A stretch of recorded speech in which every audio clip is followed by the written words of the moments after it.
Okay, next topic डालोगे आप लोग azeotropes.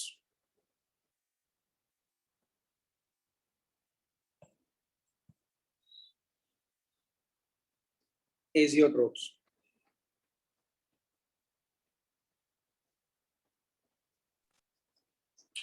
Fresh topic is azeotropes. उसके डेफिनेशन में आप लिखोगे सॉल्यूशंस विच आर, यहां से लिखोगे solutions which are binary mixtures having the same composition in liquid and vapor phase and boil at constant temperature are called azeotropes। तो इसमें दो कंडीशन आ रही है, सेम कॉम्पोजिशन होना चाहिए और constant boil at constant temperature.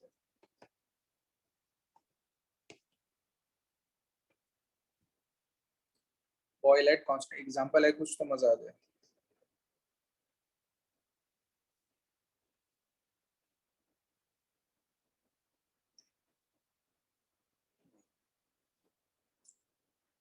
लिख लो फटाफट, डेफिनेशन लिख लो, एक एक पॉइंट समझते हैं फिर क्या है इसका मीनिंग।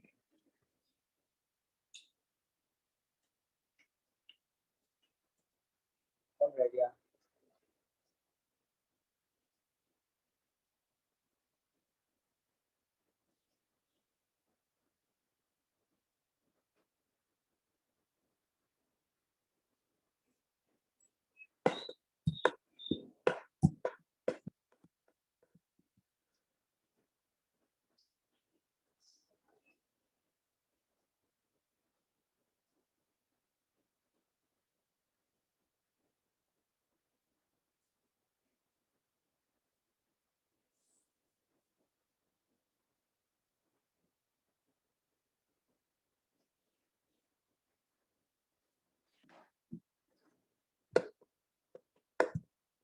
लिख लिया गाइस, आगे बढ़े।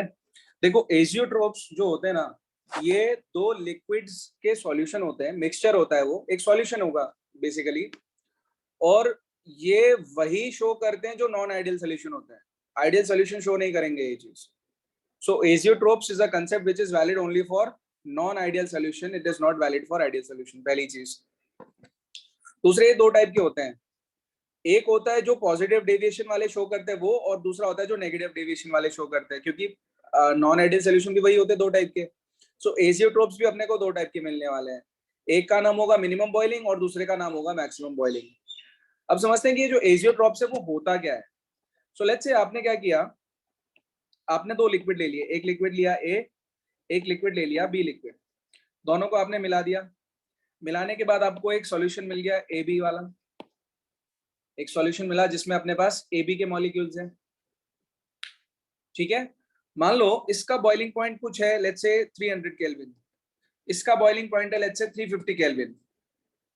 आपने इन दोनों को मिलाया, जब आप इन दोनों को मिलाओगे तो इन दोनों के बॉइलिंग पॉइंट में डिफरेंस है 300 केल्विन और 350 केल्विन, राइट।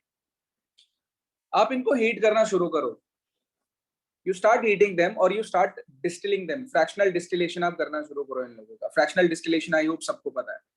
सो फ्रैक्शनल डिस्टिलेशन करना शुरू करो, हीट करना शुरू करो, ये सेपरेट होना शुरू होंगे, यस और नो, क्योंकि इनके टेम्परेचर में डिफरेंस है ना, एक 300 केल्विन पर सेपरेट होता है और एक 350 केल्विन पर सेपरेट होता है।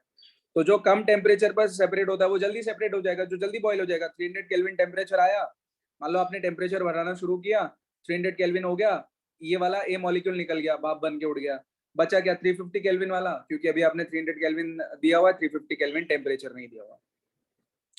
एक टाइम ऐसा आएगा बेटा जब इनका एक कुछ कॉन्सेंट्रेशन आएगा, एक फिक्स्ड कॉन्सेंट्रेशन आएगा, उस कॉन्सेंट्रेशन पर अगर आप चेक करोगे तो वो सॉल्यूशन जो बनेगा अपना, वो अब कांस्टेंट टेम्परेचर पर बॉईल होगा। इसका मतलब अब आप उसको सेपरेट नहीं कर सकते, you can not separate them, अब आप सेपरेट नहीं कर पाओगे। ऐसे टाइप के मिक्सचर्स को हम लोग बोलते हैं एजियोट्रोप्स, और ये काफी बार 1 मार्कर क्वेश्चन में आया हुआ है। 1 मार्कर क्वेश्चन में एजियोट्रोप्स बहुत बार आया हुआ है, काफी बार।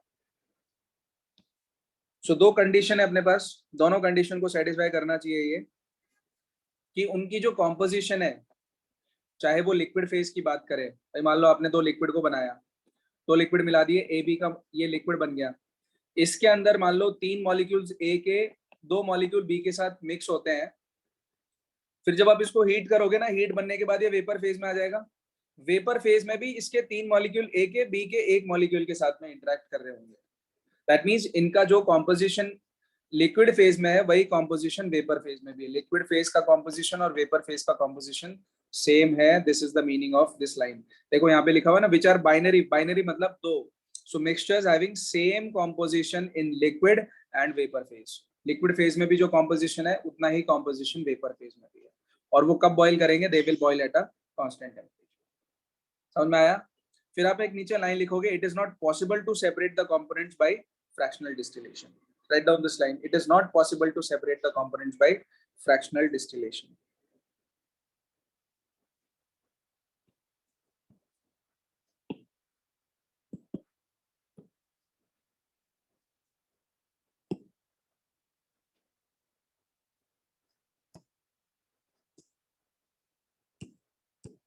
लिख लिया?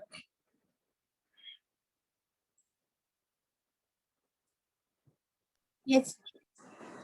फ्रैक्शनल डिस्टिलेशन याद है?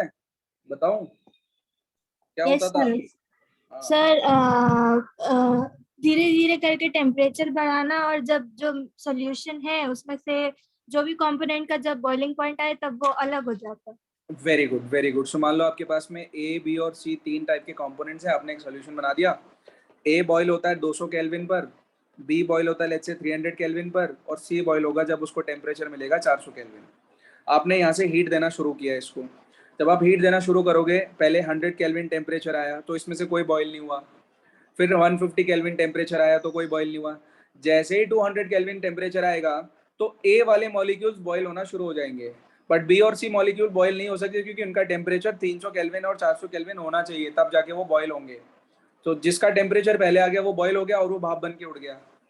फिर उसको आपने यहाँ पर कलेक्ट कर लिया, ऐसे करके यहाँ पर ए के मॉलिक्यूल्स आपको मिल गया अलग से। सिमिलरली फिर जैसे ही टेम्परेचर आपने और बढ़ाया तो 300 केल्विन टेम्परेचर होते के साथ ही अब बी के मॉलिक्यूल्स वेपर फेज में आ जाएंगे।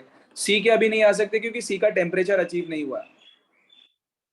For C to boil the temperature has to be 400 kelvin, not 300 kelvin. So जब तक 400 केल्विन टेम्परेचर नहीं आएगा सी के मॉलिक्यूल बॉयल नहीं हो सकते, सिर्फ बी के मॉलिक्यूल बॉयल होंगे। ठीक है? तो ऐसे करके आप इसको बोलते हो फ्रैक्शनल, फ्रैक्शंस में डिस्टिल करना उसको। This is called fractional distillation, separation, purification. Anyways, next लिखोगे आप, there are two types of azeotropes. There are two types of azeotropes. पहला लिखोगे आप मिनिमम बॉइलिंग एजियोट्रोप और दूसरा लिखोगे maximum boiling azeotrope.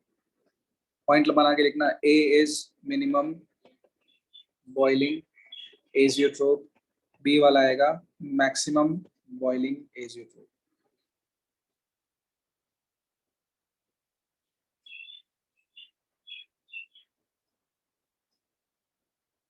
Minimum boiling वाले में आप लिखोगे, लिख पाओगे तो, सॉल्यूशन शोइंग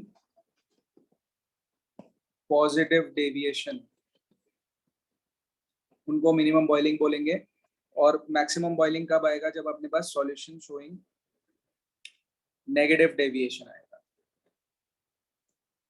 लिख लेना है ब्रैकेट में। सो ऐसे सॉल्यूशन जो नेगेटिव डेविएशन शो करते हैं वो मैक्सिमम बॉइलिंग कहलाते हैं, और जो पॉजिटिव डेविएशन शो करते हैं वो मिनिमम बॉइलिंग कहलाते हैं।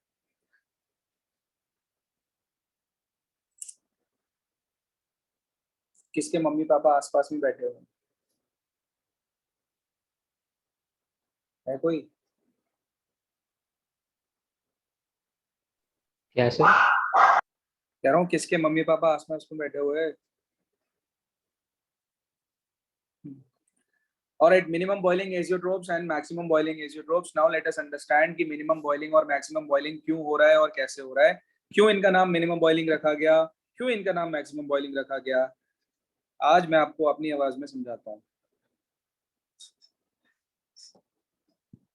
चलो देखो यार, पॉजिटिव डेविएशन याद है सबको?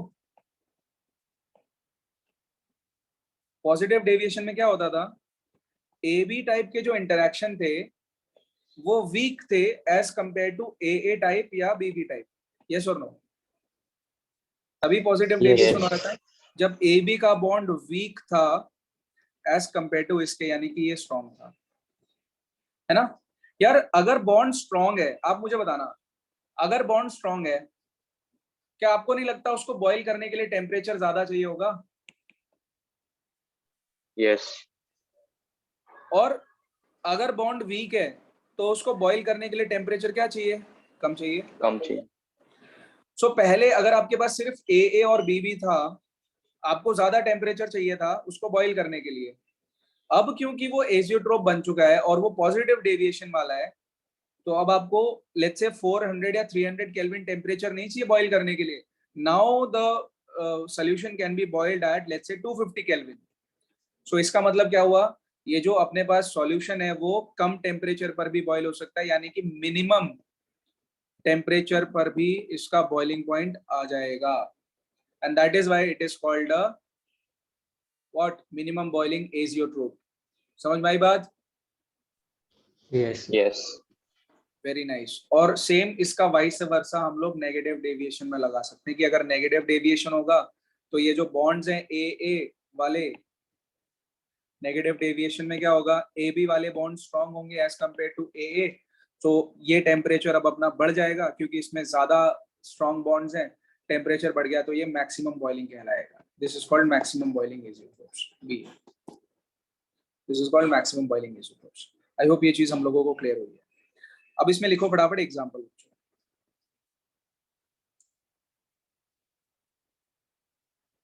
Example, ethanol water mixture. फिर मिनिमम बॉइलिंग का मैक्सिमम। किसका? ये मिनिमम बॉइलिंग वाला है।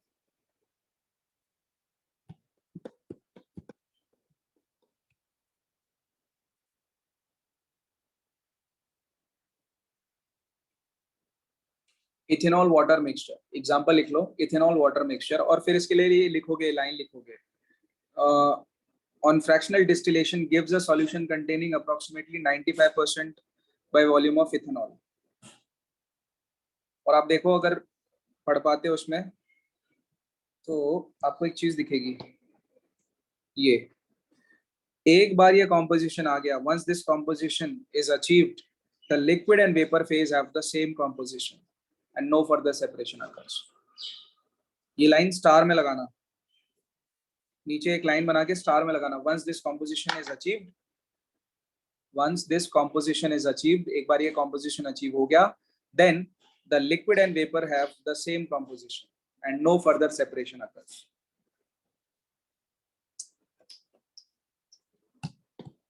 सो मिनिमम बॉइलिंग का एग्जांपल हो गया 95% ethanol solution. This is the example of minimum boiling azeotrope.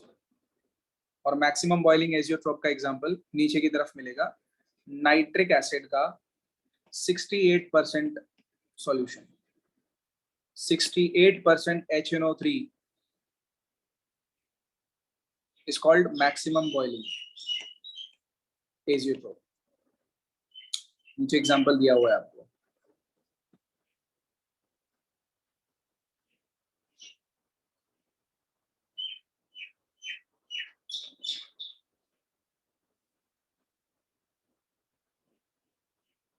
Thank you बैलास।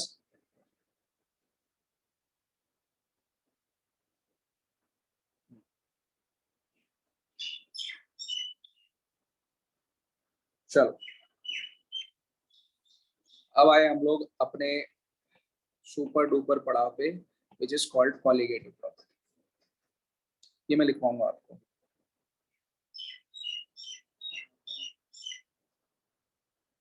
मैं आपको लिखवाना चाहता हूँ।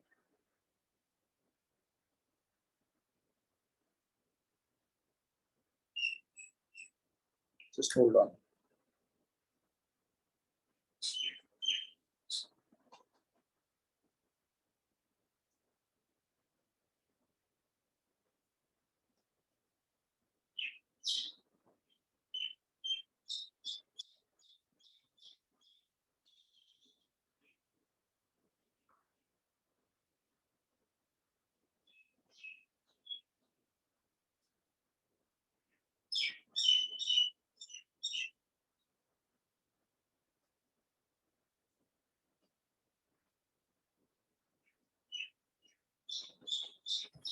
चलो टॉपिक डाल लो फटाफट, कॉलिगेटिव प्रॉपर्टीज। कॉलिगेटिव प्रॉपर्टीज, और उसमें लिखो आप लोग properties which depend only upon the number of solute particles in a solution, irrespective of their nature, are called colligative properties. ऐसी प्रॉपर्टीज जो नंबर ऑफ सॉल्यूट पार्टिकल्स पर ही डिपेंड करती है, सिर्फ और सिर्फ नंबर ऑफ सॉल्यूट पार्टिकल्स पर depend करेंगी. The properties which depend only upon the number of solute particles, they are called colligative properties. अब colligative properties हमारे सिलेबस में 4 है. There are 4 colligative properties. पहली प्रॉपर्टी है बच्चों, number 1, relative lowering of vapor pressure. Relative lowering of vapor pressure. दूसरी property है अपने पास एलिवेशन इन बॉइलिंग पॉइंट.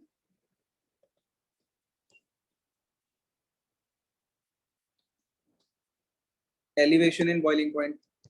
तीसरी प्रॉपर्टी है depression in freezing point.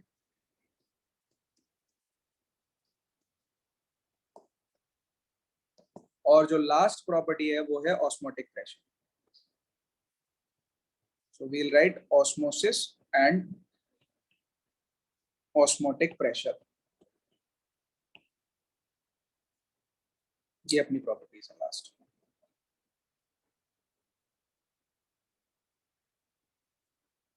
Sir आपने थर्ड वाला क्या बोला? Depression in freezing point. It's called depression in freezing point.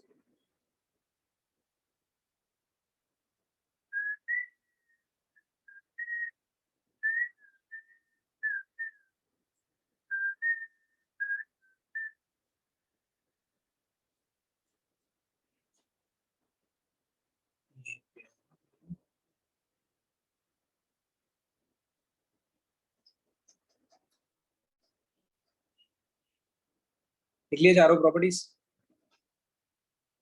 किसी को याद है इनमें से कौन कौन सी प्रॉपर्टीज हैं जो पढ़ी हैं स्कूल में या कहीं पर भी?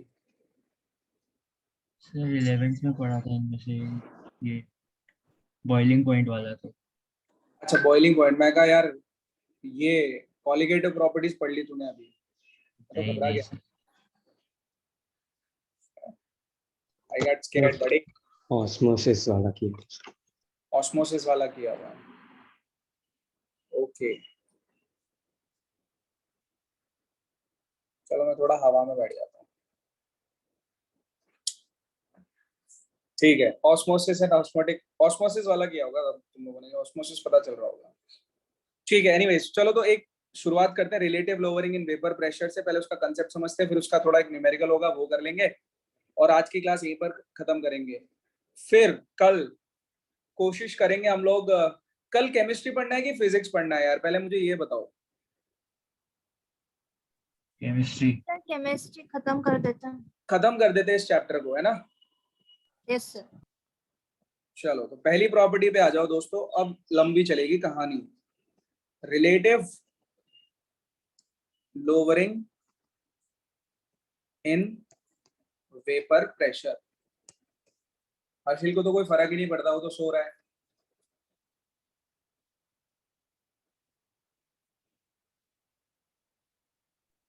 सर सही में हाँ वो तो है ही ना.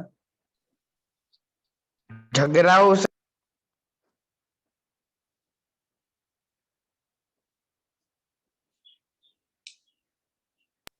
हेलो. हाँ सुन लिया हमने, सुन लिया भाई, सुन लिया. चलो देखो एक चीज समझना. व्हेन ए नॉन वॉलेटाइल, और हम लोग अब यही बात करेंगे. Now we are adding a non volatile solute in a volatile solvent. जो केसेस हम पढ़ रहे हैं, it is all non volatile solute in volatile solvent. So when a non volatile solute is added to a solvent, so तब की कहानी है ये. डायग्राम बार बार बनाने की जरूरत नहीं है, डायग्राम एक बार मैंने समझा दिया है, आपने ऑलरेडी एक बार डायग्राम बना लिया, अब खाली समझ लो. यार एक बात बताओ, वही पुराने फंडा कल वाली क्लास का, ये मेरे पास प्योर सॉल्वेंट है, this is my pure solvent. Surface के ऊपर सिर्फ सॉल्वेंट के मॉलिक्यूल्स होंगे, इसका मतलब हवा में भी सिर्फ सॉल्वेंट के मॉलिक्यूल्स आएंगे. मान लो यहाँ पर 10-12 मॉलिक्यूल्स हवा में आ गए, किसके? सॉल्वेंट के. ये डायग्राम बनाने की जरूरत नहीं है. अच्छा, बाद में आपने क्या किया, ये था प्योर सॉल्वेंट, इसके अंदर आपने मिला दिया सॉल्यूट, यानी कि अब आपके पास में सॉल्यूट भी है और सॉल्वेंट भी है. सॉल्यूट और सॉल्वेंट मिलके क्या बनाते हैं? सॉल्यूशन. इस सॉल्यूशन के सरफेस के ऊपर do you think there will be only solvent molecules? Answer is no, क्योंकि No. सरफेस के ऊपर तो अभी सॉल्यूट के मॉलिक्यूल्स भी आएंगे आपके पास, है ना. ये आगे सॉल्यूट के मॉलिक्यूल्स. यार तो ऐसा नहीं होगा क्या कि हवा में, अब क्योंकि हमारा जो सॉल्यूट है वो कैसा है? इट इज नॉन वॉलेटाइल, वो तो भाप नहीं बन सकता, इसका मतलब वो तो सरफेस से उछल के हवा में नहीं आ सकता, आ सकता है सिर्फ सॉल्वेंट. तो सॉल्वेंट के मॉलिक्यूल्स ही ऊपर आएंगे. अब पहले थे अपने पास एटलीस्ट 12 मॉलिक्यूल्स जो सरफेस पर अवेलेबल थे, अब इस केस में अपने पास एटलीस्ट सिर्फ 6-7 मॉलिक्यूल्स अवेलेबल है हवा में, इधर पर ऐसे करके, तो 6 ही मॉलिक्यूल्स अवेलेबल हुए. इससे क्या होगा? जितने ज्यादा मॉलिक्यूल्स उतना ज्यादा प्रेशर, जितने कम मॉलिक्यूल्स प्रेशर उतना कम हो जाएगा. यस और नो? भाई Yes. मॉलिक्यूल्स जितने ज्यादा हवा में होंगे प्रेशर उतना ज्यादा होगा, और मॉलिक्यूल्स जितने कम होंगे हवा में उतना प्रेशर कम होगा. So do you not think कि जो प्रेशर है हमारा वो डिक्रीज हो गया after making the solution? Yes. Yes. Yes, good. Yes. बस इसी कंसेप्ट के ऊपर एक छोटा सा डेरिवेशन है, फटाफट उसको देख. डेरिवेशन तो क्या है, वो डेफिनेशन है इसकी, relative lowering in vapour pressure. तो देख लो अभी कैसे करना है उसको. बस इतना सा कंसेप्ट था, फंडा इतना सादा सा. सो इसके अकॉर्डिंग क्या होगा, लिख लो इसमें, तेरी तो PA not minus PA divided by PA not is equal to XB, is equal to XB. What is XB? Mole fraction of what? Solute. देखो प्रेशर लोअर हो गया, पहले P0A था, उसके बाद वो PA बन गया. P0A ज्यादा था, PA कम था. This is called difference in pressure. और जब आपने उसको P0A से डिवाइड कर दिया तो रिलेटिव टर्म्स में आ गया, ये विद रिस्पेक्ट टू समथिंग आ गया, that is called relative lowering. So ऊपर वाला टर्म कहलाएगा लोअरिंग इन प्रेशर, और नीचे वाला relative lowering in vapour pressure की वजह से नीचे वाला आ गया. And this is dependent upon only upon XB. सिर्फ XB दिख रहा है राइट हैंड साइड में, और कुछ है ही नहीं. और XB क्या है? It is the mole fraction of solute. Make sense guys? Yes, sir. This is called relative lowering in vapor pressure. This is called relative lowering in vapor pressure. अच्छा, इसी चीज को अगर हम थोड़ा फर्दर एक्सपैंड करते हैं तो क्या आ जाएगा?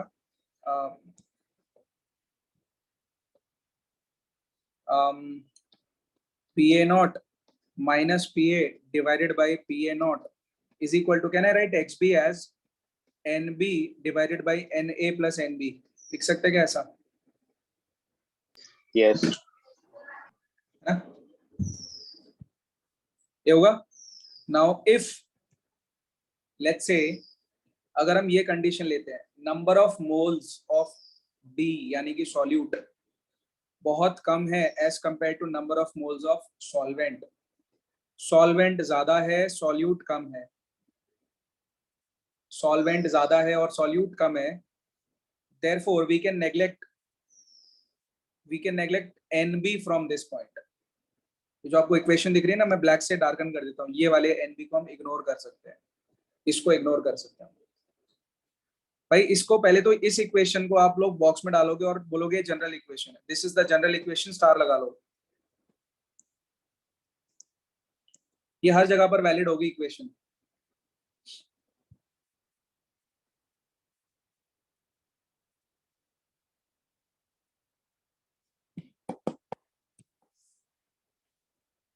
ये इक्वेशन हर जगह पर वैलिड होगी। बट अगर ऐसा होता है कि NB is less than NA, तो हम लोग NB को इग्नोर कर सकते हैं। देयरफॉर जो इक्वेशन बनेगी वो बनेगी P0A माइनस, इक्वेशन बनेगी PA0 minus PA divided by PA0 is equal to NB divided by NA। यही बनेगा ना, क्योंकि NB को तो हटा दिया हमने, इग्नोर कर दिया। किसी को डाउट तो नहीं है वाली लाइन में? No, sir. डाउट हो तो बोल दो अभी से। सर न्यूमरेटर से नहीं लेंगे? नहीं बेटा, न्यूमरेटर में कंपैरिजन के लिए कुछ नहीं है ना। ओके। हम लोग कभी भी नेग्लेक्ट करेंगे ना 4वीं आज से लेके अब तक बोर्ड एग्जाम तक, तो नेग्लेक्ट तभी कर पाएंगे जब कंपैरिजन में कुछ होगा, प्लस माइनस में कुछ होगा। ओके। ठीक है, सो ये आ गया NB अपॉन NA। लिख लिया सबने? मैं फिर से एक बार लिख देता हूँ, PA0 minus PA divided by PA0 is equal to NB divided by NA. Tell me what do you mean by moles of B? How do you define moles? कैसे निकालते हैं मोल्स? कैसे निकालते हैं? Given mass upon molar Given मास। mass upon Very molar nice. mass. Given mass upon molar mass, है ना? सो अगर मैं NB की बात करता हूँ, क्या मैं इसको बोल सकता हूँ the given mass is let's say WB, और मोलर मास को लेट्स से अपन NB से डिनोट करते थे, क्या प्रॉब्लम है कि नहीं है? NB की वैल्यू क्या आ जाएगी? Given mass of B divided by molar mass of B, और NA की वैल्यू क्या आ जाएगी? WA divided by MA। So इसको सब्स्टिट्यूट कर दो यहाँ पर, PA0 minus PA divided by PA0 is equal to NB की जगह पर लिखोगे तो WB divided by MB multiplied by WA divided by MA।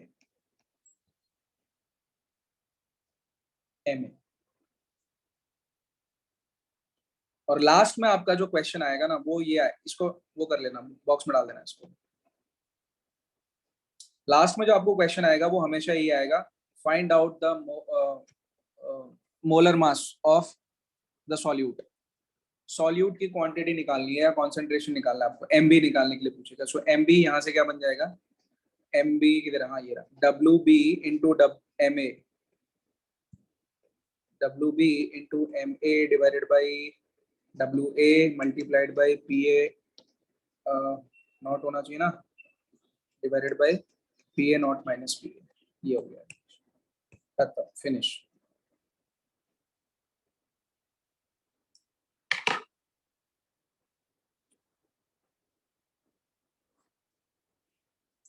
अब इसको थोड़ा रिवाइज कर लेना बैठ के शांति से।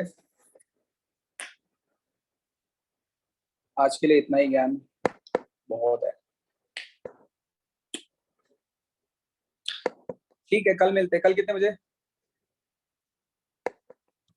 सर 9। सेम टाइम से। ठीक है, कल 9 बजे मिलते हैं। एक बार NCERT की किताब है ना, उसको भी एक बार रिवाइज कर लेना जितना हमने पढ़ा है अभी। हर्षिल देखा सो रहा है? हाँ सो ले आराम से सो, कोई दिक्कत नहीं है। कल हम लोग एलिवेशन इन बॉइलिंग पॉइंट पढ़ेंगे। क्या पढ़ेंगे हम लोग? Elevation in both. और depression in freezing point and osmotic pressure. कल हम लोग बुक से पढ़ेंगे, तो रिवाइज करके आना। NCERT बुक से पढ़ाऊंगा मैं कल। अब ये टॉपिक हो गए छोटे छोटे, अब कल खत्म हो जाएगा चैप्टर फाइनली। चलो ठीक है भाई, दफा हो जाओ, अब निकलो यहाँ से। By bye bye.